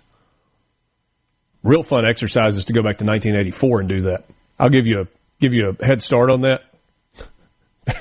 There's only one that's blue. Somebody said, how much would that cost? Money's just a figment of our imagination, unless you need it. If you've got it, doesn't matter. If you can print it, it really doesn't matter. Did you see that the president is mad at Jeanine Pirro? You see the story, Will? I did. Judge Jeanine, from TV to district attorney for the District of Columbia. Is it district attorney? District of the district? Let's see here. I'm sorry, U.S. attorney, not district attorney. She was appointed by Trump. And the story is you've had the vandalism charge against the man who was allegedly out riding his bike for the reflecting pool, the resurfacing of the reflecting pool, and they've made this guy a target. And Trump was mad that Jeanine Pirro and her office dropped the charges against the former Olympian accused of vandalizing the reflecting pool, saying that Pirro choked and folded like an umbrella. Oval Office comments, he ducked questions about whether he would fire Jeanine Pirro, who was handpicked as a top federal prosecutor in the nation's capital. But he criticized her sharply, saying, frankly, I think she choked because the judge was really vicious.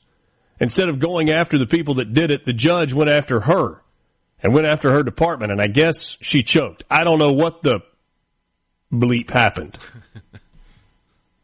I was disappointed with Jeanine Pirro, really disappointed. She folded like an umbrella.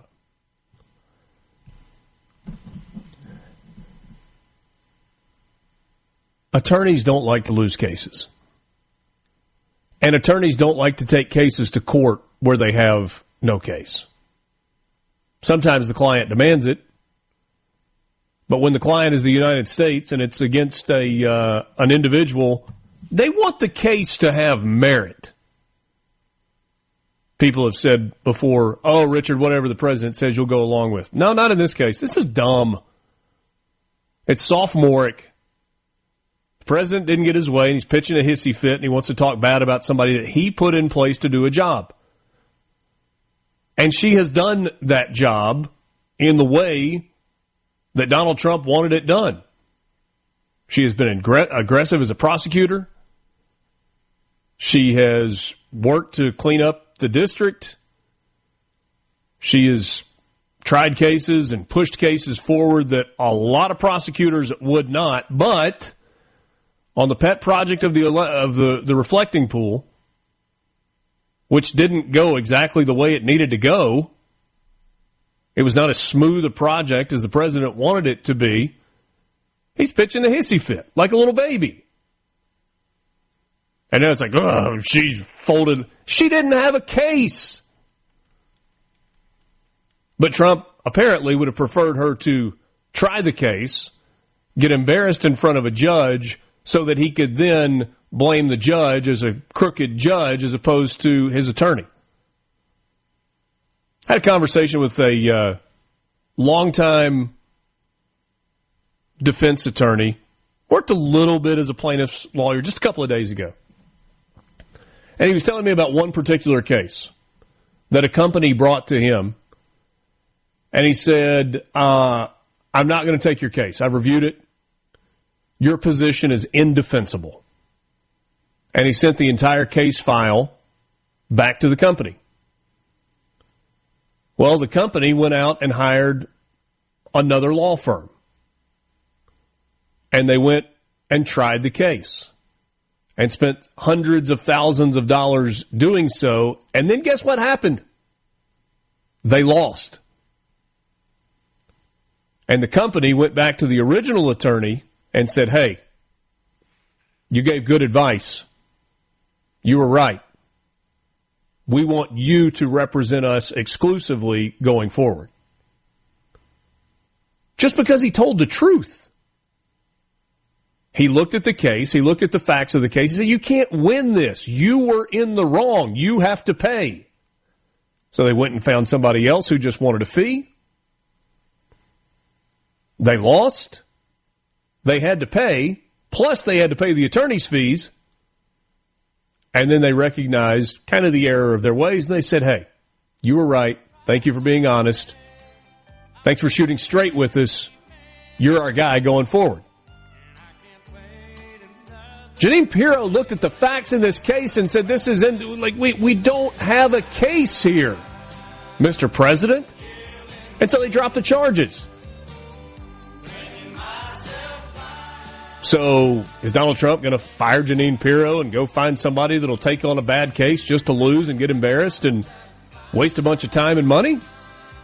Or is he at some point going to come back and be like, I didn't like it, but you were right? My guess is that he's not going to do that. Mornings with Richard Cross, SuperTalk Mississippi. We're back with you right after this. MRC presented by Community Bank.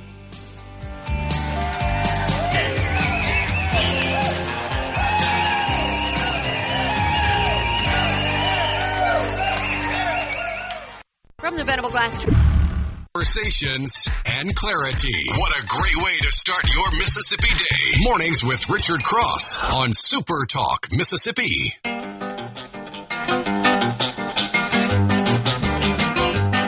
He said, son, my name is Beauregard Rippey. I come to you from Tupelo, Mississippi. I write songs and I sing like a bird. I play licks on my guitar like you ain't never heard. But I'm down on my luck, things are just a little slack. I got a quarter in my pocket and a shirt on my back. But you buy me some supper, give me a place I can sleep. Said I'll sing you some songs and knock your head in the creek. I got talent, boy. Sit back home, they call me the Tupelo, Mississippi. About 5 minutes left with you on this Wednesday morning, middle of the week, August 5th, 2026. Going to be a warm day. Going to be a hot day across the state of Mississippi. If you got to be outside and working outside, be careful. Make sure you hydrate. Alongside Will East, I'm Richard Cross. Appreciate you being with us. Primaries in Michigan yesterday. We touched on this yesterday. Said that this was one worth watching because in the Democrat primary, you had a mainstream Democrat and a socialist. Or someone at least with socialist ties. 96% of the vote is in and counted in Michigan. And Abdul El Sayed has been declared the winner. The AP called the race about an hour ago. 740,950 votes. 48.5% for El Sayed. Haley Stevens, the mainstream Democrat, 47.5% of the votes. C-Spire text line, she didn't win because she's an Israel fanatic. Well, he's kind of an anti-Israel fanatic. Pick a side, I guess. Democrats seem to be picking anti-Israel more than pro-Israel. I guess some Republicans are as well.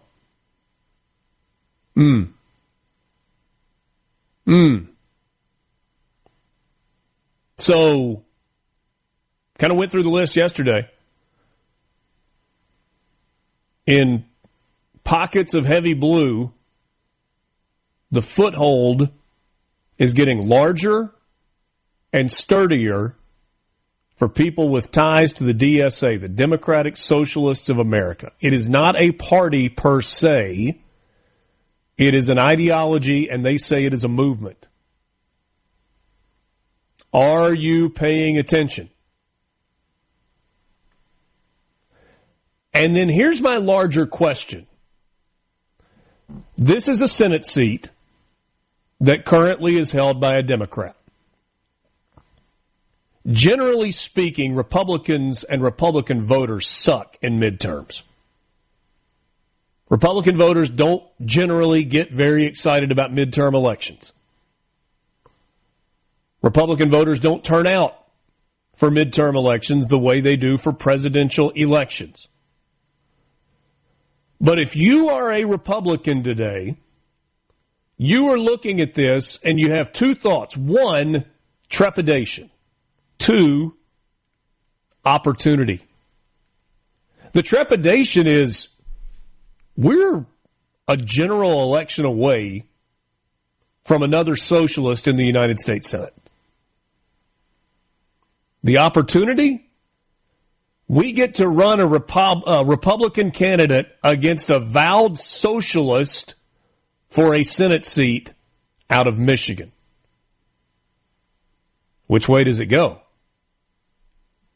You're not going to like the way that it goes if you sit your hiney at home during the midterms. You're just not.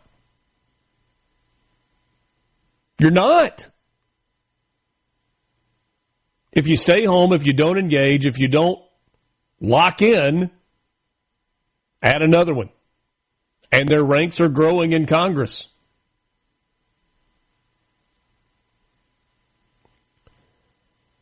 If you are an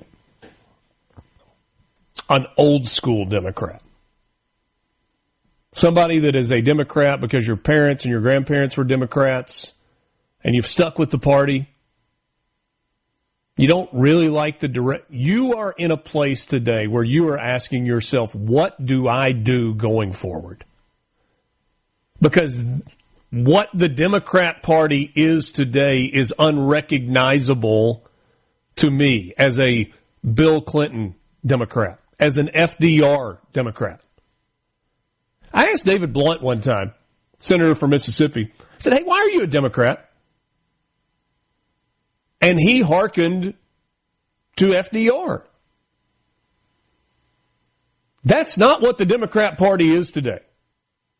FDR's New Deal, the work programs, the idea of taking care of people's needs, that's not what the Democrat Party is today. The socialists believe that government is better at doing everything than you are. They believe that capitalistic politics and capitalistic ideology are evil. They believe in the state as the provider, and they think whatever you make, they should have access to redistribute so that everybody is on a level playing field. That ain't America. If you're not paying attention, it's time to start. This is real, and it's growing. And it's pretty damn scary. Thanks for being with us. Mornings with Richard Cross. We'll be back at it with you just after 6 o'clock tomorrow morning. Have a great day. A SuperTalk Mississippi Media production.